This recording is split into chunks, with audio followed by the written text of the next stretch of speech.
Welcome back, you guys. I'm Tassie, and this is my Shaman Memoirs channel. So as you guys saw last week, we went over how to read chicken feet whenever you do the calling of spirits ceremony, or like the hoopli. So I hope you guys learned quite a bit, because I sure did. I read a lot of comments. And we're going to talk a little bit about some of the questions you guys were asking, more so like a recap, more in depth about some of the questions you guys had. All right, now starting off, I want to tell you guys this funny story because, okay, it was kind of like annoying at first when it first started happening, but later on I was telling my family about it. We were just kind of laughing about it. So my Ning stuff, because you guys know I moved in with my boyfriend and everything, I actually put quite a bit of stuff into storage. And so I had to go find my Ning stuff in storage. Yeah, that's right. I put my Ning stuff into storage. All right, so my storage unit, it's not that far from my house. I have quite a bit of storage units in my life. I've moved a lot in my life, for anybody who doesn't know and you're just watching this episode. So this storage unit in particular, though, depending on your size, it's going to be placed in different types of buildings. So I do not have like the ones that you drive up to because it's such a large room, like a garage pretty much. So mine is a smaller unit, and what it looks like when you go to it, it's basically just a super long hallway, and there's doors on both sides of the hallway, but it goes forever. And you drive up to the building and then you open up one door. There's going to be entrances on both sides, so you could drive up on either side. Obviously, I drive up to the side that's closest to my storage unit because the hallway is super freaking long. So what happened was, though, I went to the storage unit and I forgot how I had stacked everything. It was kind of insane. But as soon as I walked in, because obviously nobody ever goes to these storage units. I've never seen another soul in these storage units, okay? So it's on a timer where you have to flip the switch and it goes to like 20 minutes, right? And then you always have to come back and then flip it back again so that the lights stay on. So that's not bad enough. I go in there, again, it's a dark, long hallway. The lights are on, but then I'm going up to my storage unit and then I start hearing this tapping noise. It's just like tap, like just tap, tap. And then so I'm opening up my storage unit and I stop and I turn and I'm looking down the hallway, the really far end of the hallway. And then I don't see anything, right? So I'm like, and the tapping had stopped. The tapping stopped when I looked down the hallway. And I'm like, whatever, I'm just going to quickly find my Ning stuff and get the hell out of here. So I open up my door, and then the door is blocking my vision from the hallway. And then I hear it again, and then literally I'm like, like looking around, like, where are you? And then I see this man at the end of the hallway, and I'm like, whatever, you know, it's just, okay, it's a ghost, okay, it's not a real man. And I'm like, whatever, but I'm literally like leaning, like giving him the stank face, like, you better stay over there, you better not come over here.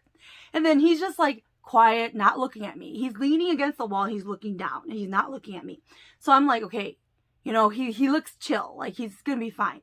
So I go in there and I'm climbing on top. I have these super heavy duty Rubbermaid bins because I thought it was a great idea instead of boxes, because I move so much. You go through so many boxes because they end up tearing and they don't hold their shape well. And I have a lot of pots and pans that are really heavy. So I went and bought a ton of the heavy duty Rubbermaid bins that are black.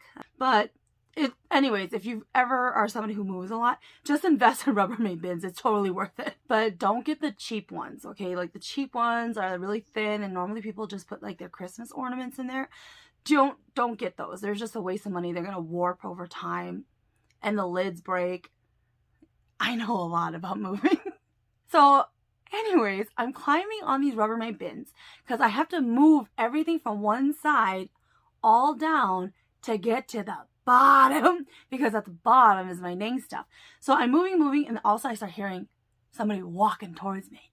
So I would have to stop moving, and then I would run to the other side of this freaking door, and I would stare him down, and then he would like, it was like that stop and go, red light, green light game that you play with kids, you know, like he would always stop whenever I look at him, but if I go back to doing something, he would start approaching me again. The whole point of this story is I was literally there for an hour, you guys, because it took me so long. As soon as I climb up to move some boxes, I would hear him start walking again, so that I would quickly jump down and like just stare at him like, I am ready for you. You want to fight? And like he was just pretending like Like, he knew I could see him, but he was like playing a game, and that's pretty much all he was doing. It was freaking annoying.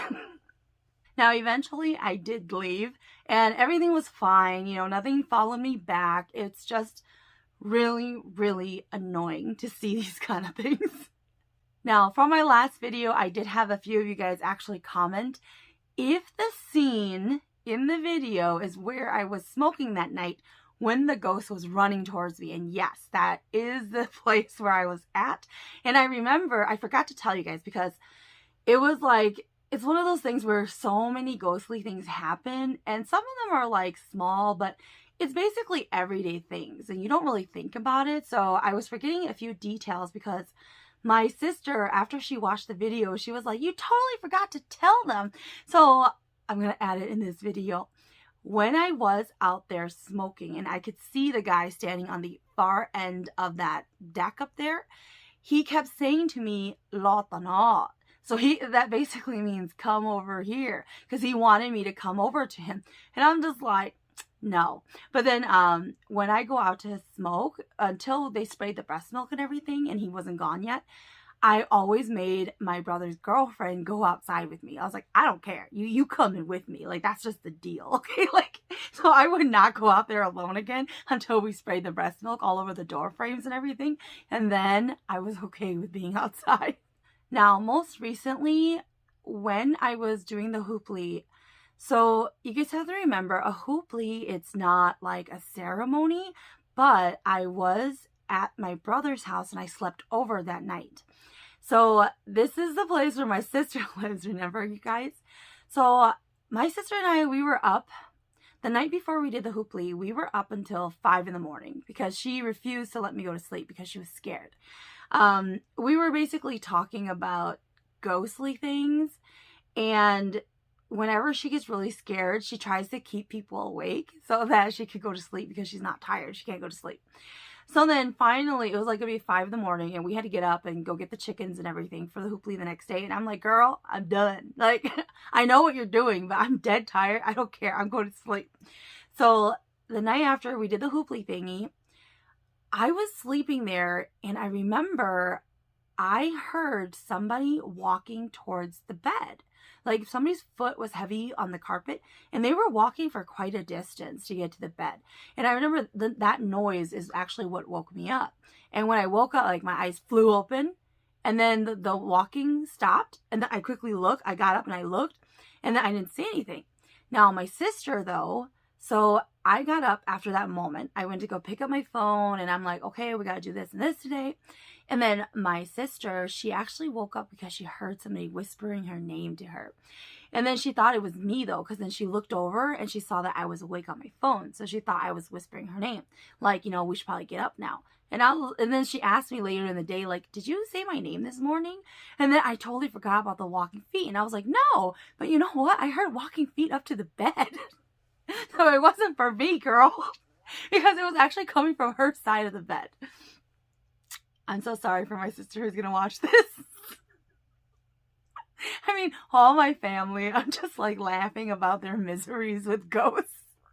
But I mean, like, if you guys think about it, you know, I had a demon on me for over 10 years. So if anybody can laugh, it's me, okay? I'm going to be laughing. It's like a ghost to me is like, that's nothing. It was just, that's probably why I laugh so much, because I went through so much of it. And I'm just like, that's it? Like, that's what you're crying about? They whisper your name. Ooh. All right. Now we're going to get into just a recap of last week with everybody's questions. So people were asking me, like, how often should you actually hooply? And traditionally, you should always hooply at least once a year. At least once a year. The only time there are, you know, obviously other times where you probably should do it again. It's going to be like big events that happen in somebody's life. That's when you should hooply again, even if you already had a hooply done earlier that year.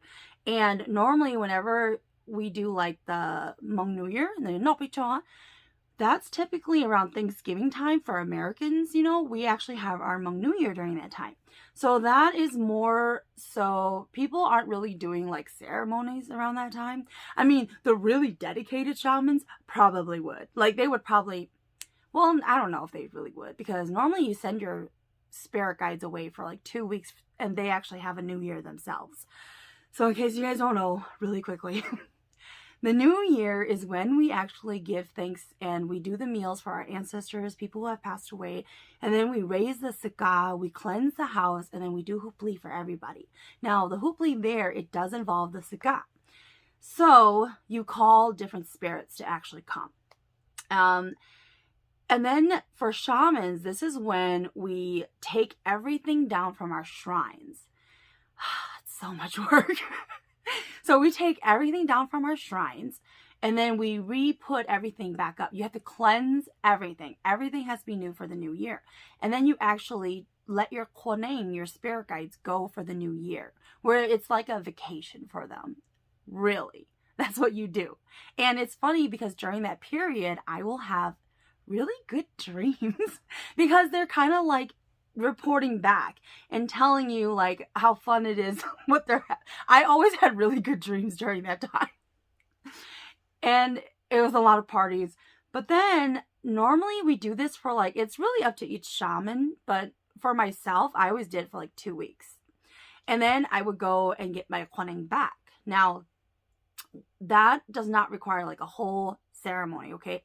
But to open up your shrine, this is to allow outsiders to come into like your house and ask for services and for you to tong, which means you're going to go out of your house and perform shaman services at other people's homes. So typically you have to do a whole ceremony before you can do this. And this is to make sure that you and yourself is whole before you go fixing others. So, you know, obviously heal yourself or else you can't heal others, kind of a thing. And that is when you would also do a hupli. So normally that is when for shamans we do our New Year type of, it's literally as in not in the Hmong New Year celebration, but it's the new year where we're making sure we're okay. And then we do a hupli with the chickens and everything. So with that being said, let's say you've done that. And if there are big events in your life, you get into a really bad accident, you're going to have a big surgery, anything like that. Marriages, divorces or splits, like really bad splits, where breakups. And then funerals and stuff like that. Births, you have to do a whole thing with a chicken. And I'll tell you why. So somebody actually wrote to me, and I feel kind of bad for them, but I get it. Because like my family and I, we were talking about this past weekend. This person basically said that their mom goes to Cub Foods, which is our local big chain grocery store here in Minnesota, and they get a chicken from Cub Foods, and then they'll just hupli with that. So I'm not knocking it entirely, because if you breathe life into it, potentially it could work. But there's really no point if you're going to use already a dead chicken. Like, there's no point in having the chicken. Unless you just want to eat chicken, you know, like, but don't actually do the hupli with it. Because if you guys saw my video from last week, part of the deal is you have to break a deal with the chickens. You know, like, for your sacrifice, we are allowing you to be reincarnated. And then we get their spirit to protect the individuals for that year, because the contract is for a year. That is why we do it yearly. So what happens if something happens in between that year? It has fulfilled its contract.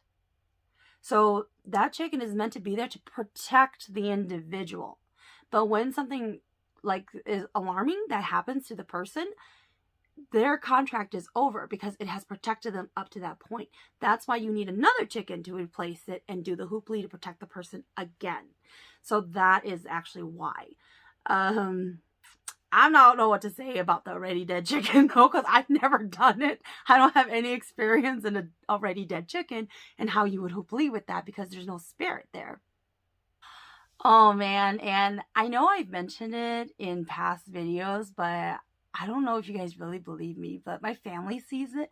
I get yelled at all the time at any ceremony, any nang stuff, because I've told you guys, when I do things, my koneng are like, they're like right next to me and they watch everything and they are super intense. And I'm just like, where's my egg? I just want to eat my egg. Like, that's all that I'm focusing on. But they are like super anal.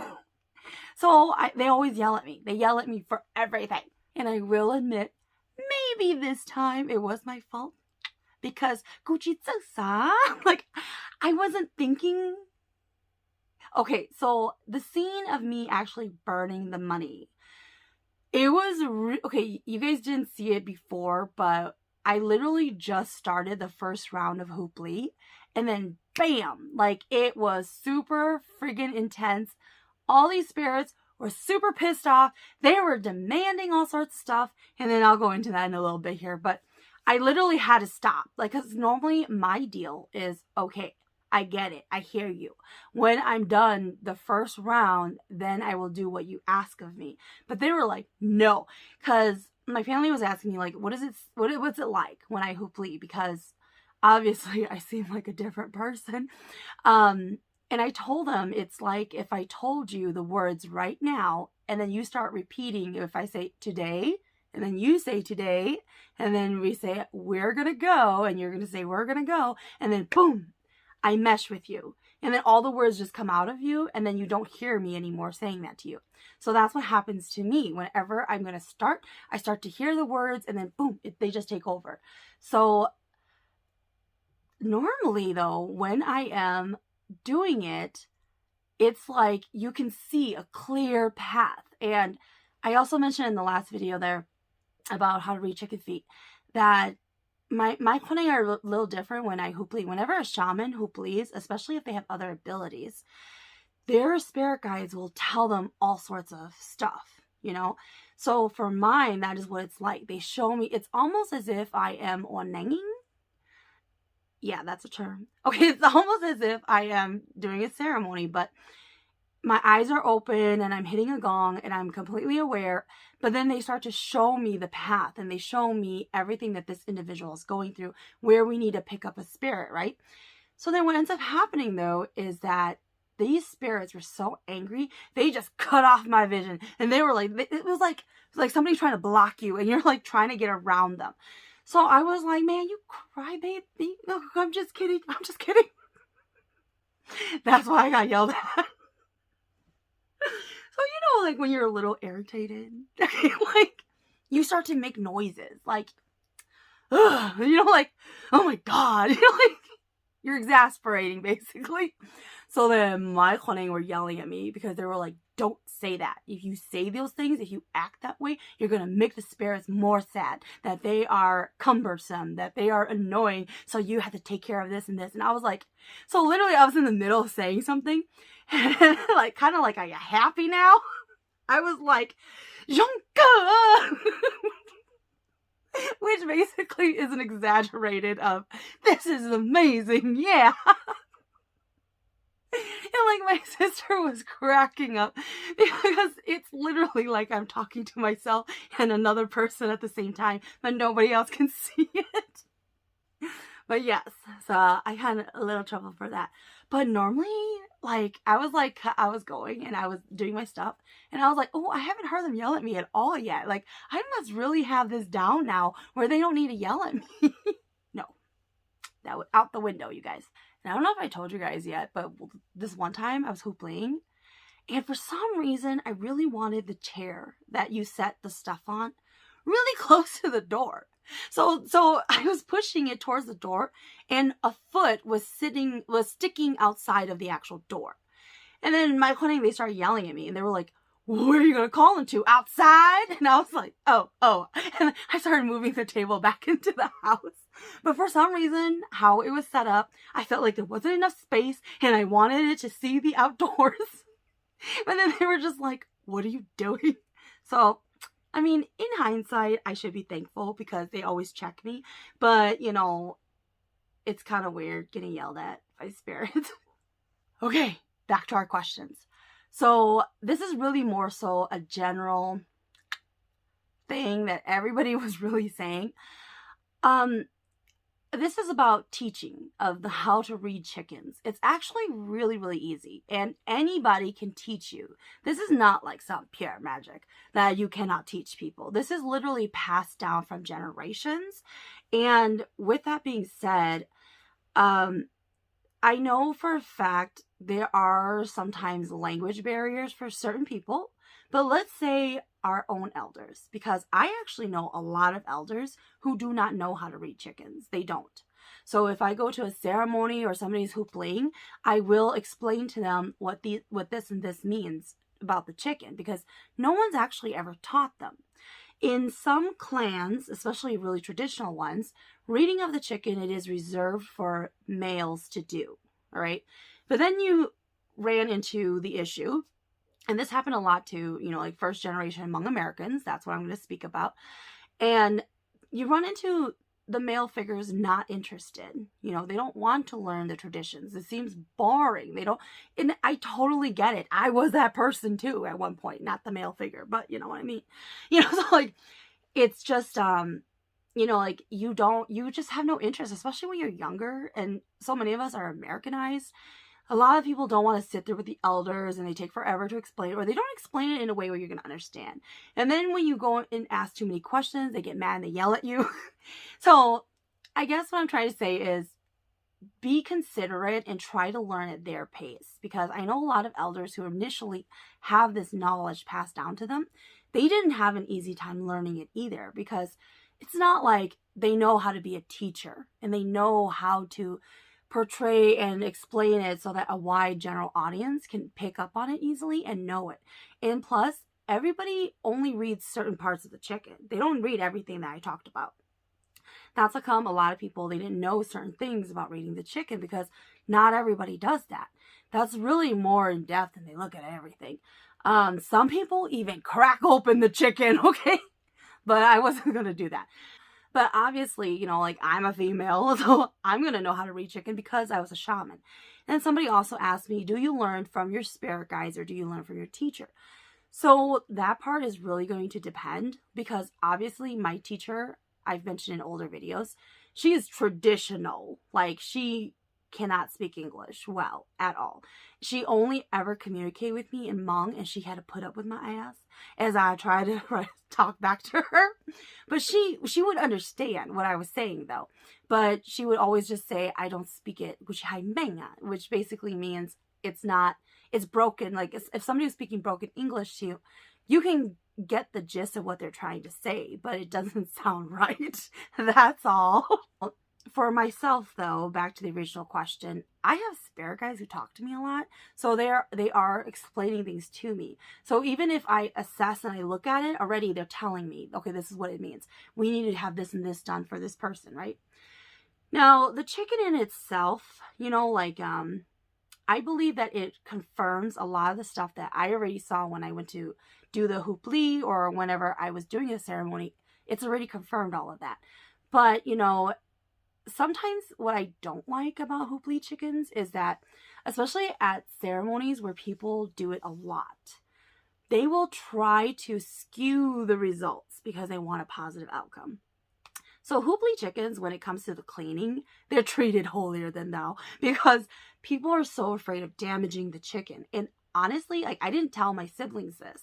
So when the wing broke, after I found out, I was like, oh no. But they had no idea, because I didn't tell them, because I want it to be a real reading, not a be careful of this, be careful of that. The only thing I did mention is when you go pick out a chicken, look at the eyeballs and look at the feet, because you want to make sure that they're pretty looking. I don't care about the age. Some people care about the age of the chicken. Really, that's on preference and taste.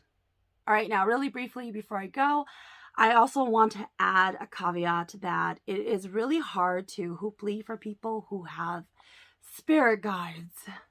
So if they have Kwaneng and they're supposed to be a shaman, or they're not a shaman yet, for individuals like me, it is very hard whenever I hoopli for them, because it's like a kid throwing a tantrum. That's basically what it is. And that's what happened when remember how I told you guys about burning the money, and then they came and blocked my vision. That's why it happened. So when it comes to Kwaneng, especially if they're unhappy, oh my God, I will never hear the end of it, because this is their chance and they're going to take it to make sure they're heard. So it's very, very intense, and it takes a lot of coaxing to get them to come, because they know they're coming. Okay, they know they're coming. But they're going to throw a fit anyways to make sure you know they're pissed, and then they'll come. So you just got to prepare for that. If you're an individual who can talk to and see spirits, you just be prepared for that. Now, the scene of me actually yelling in just the Chinese, and then I throw the horns, and this is during the second round. So a lot of people got chills during that time, and I was laughing because I was actually yelling at the spirit. So I'm not going to go into a whole lot of detail because it does involve an individual who I did hooply for. So y'all don't need to know their business. But I will say, during that scene, I was actually, because the spirit was refusing to come now. And this is during the second round. The second round is, look, we held up our end of the bargain. You got your spirit. You're coming. And this spirit was like, no. And this was not a hunting spirit, okay? This was just their jubilee. They were just so butthurt. And I was like, you are either coming or we're going to drag you back. Because when it comes to my guides, they're kind of like, you don't have a choice. So it's like, you either come on your own volition or we're dragging you. And either way, we got you. You're coming. So that's what that was. And that's why if you got chills, it's because we were going to drag it back. Alright, so ending off this video by saying y'all need to get over it that I'm blonde and I got makeup and lashes on and I can hooply. You know, so many people forget, like, I am first generation Hmong American born. Like, obviously I can speak Hmong. Obviously I can understand it perfectly fine. I could completely read Hmong too. That's the funny part. But because I'm so Americanized, obviously I'm Americanized because I was born in America and I was raised in an all-white neighborhood. What do you think is going to happen? So a lot of people are really shocked still. And it's funny because this happened when I was actually a shaman. And people started hearing about me. And people started, it was one of those shock factors, I suppose you could say, where they were like, no way in hell that girl's a shaman. So I totally get it. I totally get it. But what people tend to forget, though, is that it doesn't matter because we are all normal people, shamans in general. All right? Don't put them on a pedestal. Don't think they're holier than thou because they're not. Okay, so obviously, as you guys can tell, I'm very, very selfish and I run away from spirits all the time. So it's just literally, we are all normal, completely normal people. You know, like, I love to go to the bar. I love to play games. You know, I like to go shopping. We are 100% normal individuals. And this is the norm now. I am the norm. But a lot of people aren't ready to just fully accept it. It's easier for them to say, no, there's no way that person's a shaman. Until the clan leader is knocking down my door asking for services. And I'm eating fruit like, I don't think you're my problem. Like, I don't want to help you guys. And everybody's like, you can't say no. It's a clan leader. Okay, then. So it's just, you know, it's, you don't get to, just like how we don't get to pick and choose if we're going to be a shaman or not. It just happens to us. Clearly, I am the prime example. But, you know, definitely I encourage those who want to do it, you know. But it's why I always say, just because you're not a type of individual who had hauntings and have all these special extra gifts, right, as a kid, and then suddenly you're a shaman and it seems like it's out of the blue, I would never say you're not a shaman because you didn't go through what I went through or what only I know of. Okay, that's kind of cheap because I know a lot of different types of people, but I'm just saying, I actually know a lot of young people who are shamans. The elders, they are passing on. We no longer have as many shaman elders as we used to. And times are changing. And this is what so many of you guys have written to me about, like the struggles you go through to even become a shaman because of all of the traditions that are tied into actually being one. It is extremely difficult to even become a shaman. And then once you are one, it's even harder to find people to help you because of all the amount of ceremonies you end up doing. I am thankful because I've had people who go to church. They come and help me. You know, like, because it's not about the actual event in itself. It's about helping people. Like, my ceremonies, I didn't have people come and cook. I would, okay, except for the chicken, okay, because I would like to cater food. Like, it got to the point where I'm like, this is too much work. Why am I asking my guests to come and early in the morning, kill all these animals, clean up the house, do this and that, cook all these dishes? So I catered. That's right, I catered. And then the meat, we would cut it up and send it away with everybody, so that way everybody had fresh killed meat. It's like, it's an easy give and take situation. Oh, and then the last thing, I swear, last thing, and then I'm going to go. Y'all need to start a business. Somebody needs to start a business of helping to kill chickens and bringing the animal to somebody's house, taking it back to get it killed, bringing it back. Because, man, I will pay for that service. All right, you guys. So that's it for this video. I will see you guys next week.